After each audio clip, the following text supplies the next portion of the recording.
lain, sahabat-sahabat kita, agamanya berbeda dengan kita, kehidupannya lebih baik dari kita, lebih bahagia dari kita, rumah tangganya lebih bagus dari kita, anak-anaknya sekolah lebih cerdas dari kita. Harusnya kita belajar kenapa kehidupan mereka begitu. Saya kalau ke Bali, di airport saja sudah banyak orang yang merangkul saya dan berterima kasih, padahal mereka agamanya Hindu. Mereka setiap hari mendengarkan kajian saya. Inilah Islam yang rahmatan lil alamin, bisa didengar oleh semua dari keyakinan apapun. Di Amerika, di Austria, di Swedia, di Jerman, banyak yang kirim surat sama saya mengucapkan terima kasih dari keyakinan yang berbeda.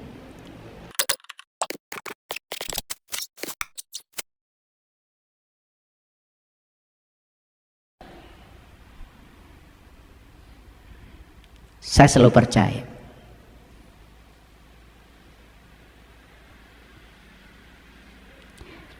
jadi mengerti Bapak Ibu ya. Jadi ayat ini menyatakan bahwa ruh itu ternyata sudah dimanifestasikan. Nah, siapa yang menginginkannya ini dikasih tahu oleh Allah. Yang kami tunjuki dengan cahaya itu siapa yang kami kehendaki di antara hamba-hamba kami. Pertanyaannya, siapa yang akan dikehendaki oleh Allah supaya jiwanya bercahaya? Hanya mereka yang punya kehendak. Yuk sekarang bertekad untuk hijrah minad dzulumati ilan nur. Hijrah dari Mekah ke Madinah. Mekah itu kampung Bapak Ibu artinya. Madinah itu kota. Hijrah dari kegelapan menuju cahaya. Itu hijrah yang sebenarnya. Hijrah dari tidak sadar menjadi sadar. Hijrah dari sempit menjadi luas. Hijrah dari kasar menjadi lembut. Kekasaran itu menyakitkan, tapi kelembutan itu adalah kekuatan. Belajar kelembutan dari air. Air tidak pernah membenturkan diri pada batu, hanya mengaliri saja lewat batu, tapi dia bisa membentuk batu. Hanya mengalir saja terus menerus secara konsisten, dia bisa membentuk batu. Makanya kenapa kita wudhu pakai air? Kenapa Nabi Muhammad mengajarkan wudhu pakai air? Dahsyat Bapak Ibu, luar biasa. Karena di air itu tersimpan sifat-sifat bijaksana, filosofis yang paling dalam. Air itu mengalir dari tempat tinggi ke tempat yang rendah. Dia menuju tempat serendah-rendahnya, tetapi dia tidak merendahkan dirinya. Di tempat rendah itulah justru dia menjadi sangat bermanfaat. Di tempat rendah dia dibutuhkan banyak orang. Ketika dia sudah sampai di tempat rendah, dia diam di titik seimbangnya, diambil tuh air oleh banyak orang. Jangan takut ketika kita menuju tempat yang rendah. Tapi yang saya maksud adalah rendah hati. Orang yang rendah hati maka akan dibutuhkan banyak orang. Orang yang sombong dijauhi orang.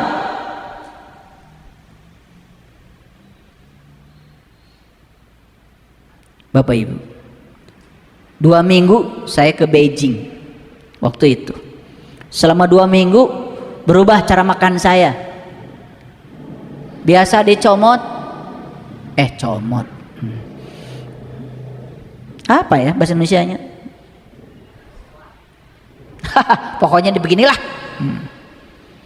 Selama 2 minggu pakai sumpit. Saya selama di sana pakai sumpit itu, saya memperhatikan itu sumpit.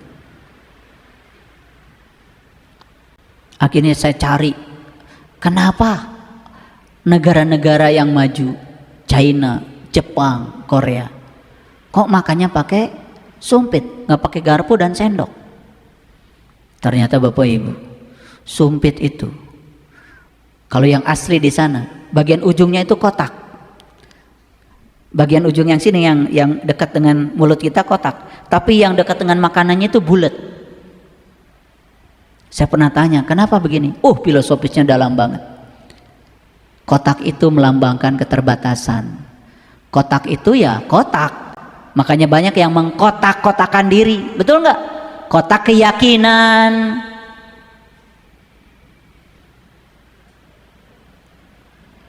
Waktu saya dulu PNS, ada lagi kelompok ibu-ibu golongan 4A, 4B, yang suaminya 4A, 4B, di kotak-kotakan.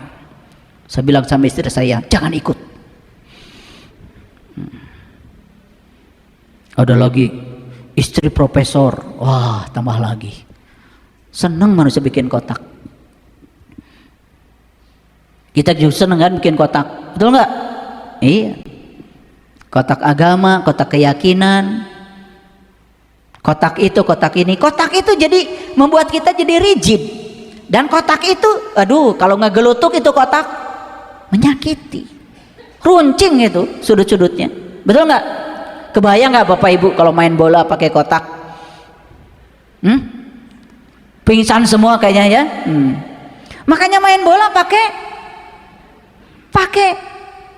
bola yang bentuknya bulat. Tuhan menciptakan bumi bulat, menciptakan matahari bulat, menciptakan bintang bulat, semuanya bulat. Kalau sudah bulat itu kan mulut kita juga kelihatannya bagus. Oh, betul nggak? Saya baru tahu kalau jiwa saya gelap. Oh, betul nggak? Betul nggak?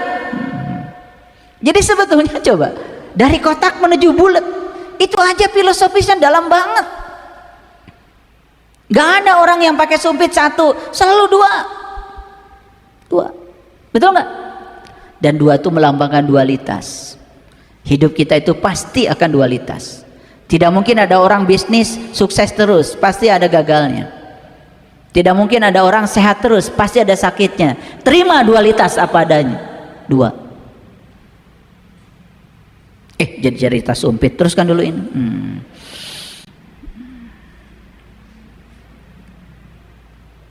Di Quran surat Al-An'am ayat 122 Allah berfirman, dan apakah orang-orang yang sudah mati kemudian dia kami hidupkan dan kami berikan kepadanya cahaya yang terang, yang dengan cahaya itu dia dapat berjalan di tengah-tengah masyarakat manusia, serupa dengan orang yang keadaannya berada dalam gelap gulita, yang sekali-kali tidak bisa keluar daripadanya. Ini pertanyaan. Allah sedang mempertanyakan, apakah jiwa-jiwa yang bercahaya, yang sudah dapat cahaya, sama nggak kehidupannya dengan jiwa-jiwa yang gelap? Itu maksudnya. Ini ayatnya, boleh dicatat Bapak Ibu, dicatat.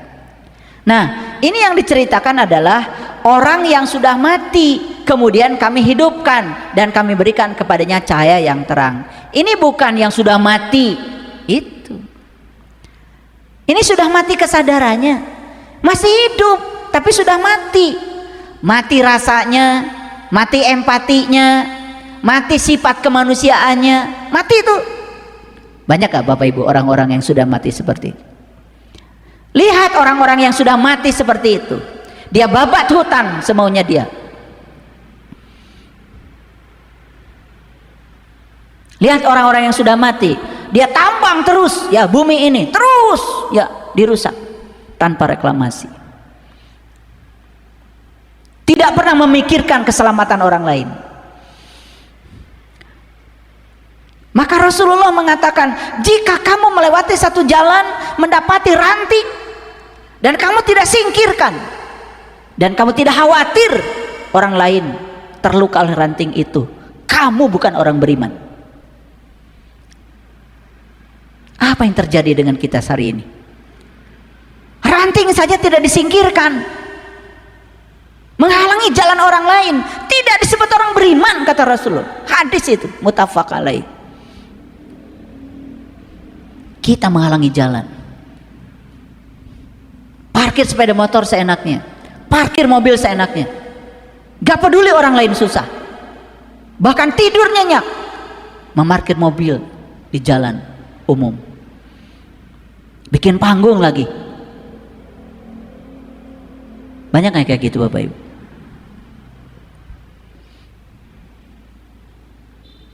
Jadi esensinya sebenarnya bukan ranting, esensinya kamu kenapa sih tidak memikirkan keselamatan orang lain? Di kampung saya kemarin Ada anak yang pegang tiang listrik kesetrum. Gak pernah dikontrol. Kabel itu konduktor. Dan harusnya konduktor itu ya ditahan oleh isolator. Isolator tuh lapuk oleh hujan, lapuk oleh matahari, kontrol harusnya. Kita bayar listrik, kontrol untuk keselamatan publik. Anak lagi main pegang tiang listrik, itu sampai susah itu diangkat, nempel di tiang listrik. Tidak memikirkan keselamatan orang lain esensinya. Bayangkan Bapak Ibu, Ibu Pertiwi ini sudah merintih kesakitan. Ibu Pertiwi ini sudah menangis. Semua orang dengan naluri keserakahannya mengambil tanpa berpikir mengembalikan. Apa yang terjadi? Kita dikasih alarm oleh semesta. Banjir bandang. Saudara-saudara kita di Sumatera menderita. Kita doakan saudara-saudara kita di sana kuat, tidak melihat kejadian yang sekarang sebagai titik akhir dari kehidupan. Kita doakan mereka semua semangat. Tapi yang paling penting, para pemangku kebijakan sadar, hutan harus ditanami lagi. Sekarang gunung-gunung dimaunya gundul. Di kampung saya dulu di Garut, kalau saya lewat kampung saya itu, saya masih melihat air, ya, di pinggir jalan itu air bersih. Gunungnya dulu masih geledegan, sekarang sudah tidak ada lagi. Bukan 1-2 pohon, gak ada pohonnya.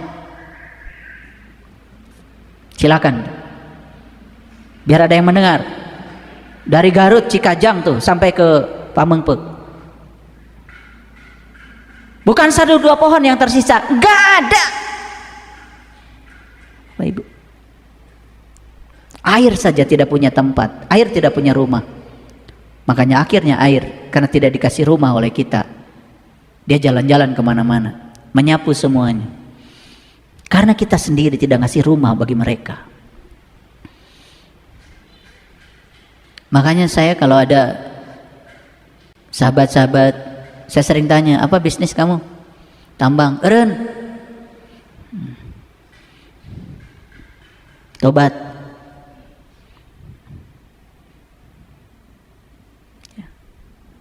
Saya berani menyampaikan itu.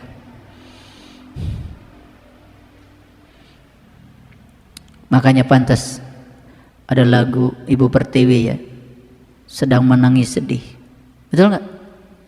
Coba kalian nyanyi lagu itu dengan kesadaran, nangis kalian. Ingat ya, bumi ini ibu kita dan matahari adalah ayah kita. Semua kita ini bisa lahir di sini karena ada ibu yang bernama bumi dan ada bapak yang bernama matahari.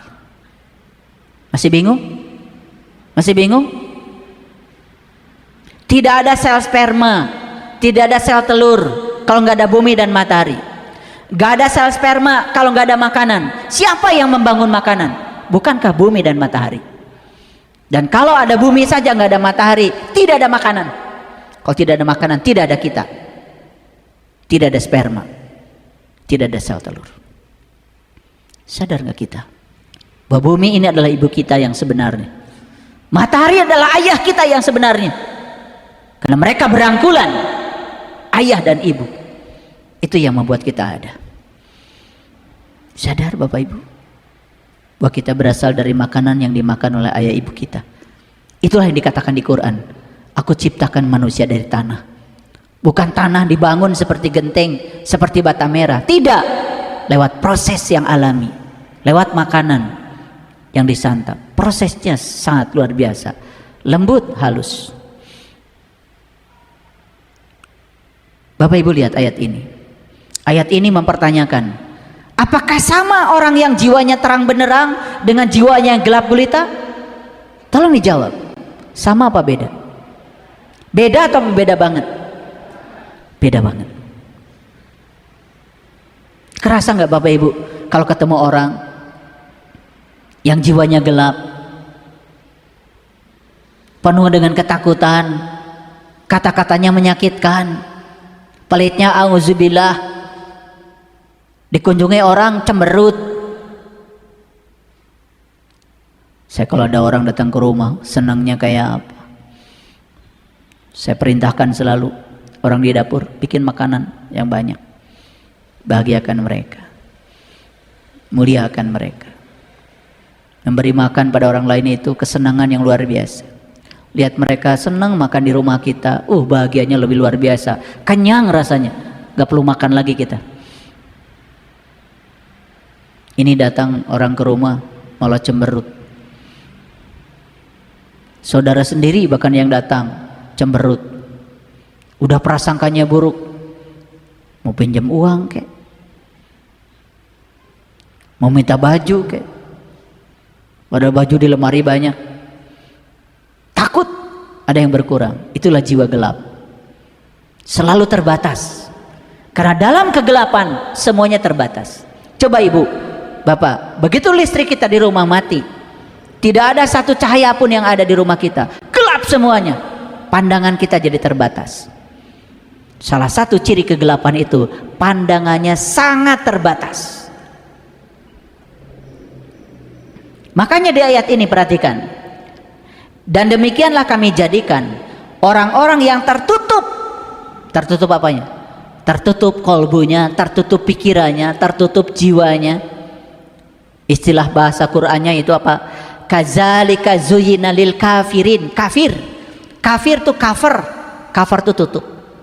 Orang kafir itu sekali lagi bukan orang yang berbeda keyakinan dengan kita. Itu sudah jadul pemahaman itu. Buang pemahaman itu. Lihat orang lain, sahabat-sahabat kita, agamanya berbeda dengan kita,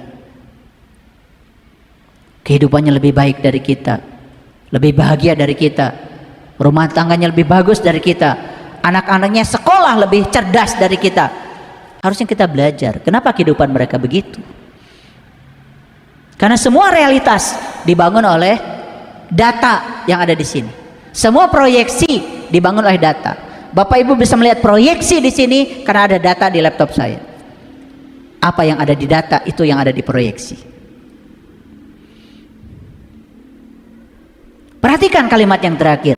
Dan demikianlah kami jadikan orang-orang yang tertutup memandang baik apa yang mereka kerjakan.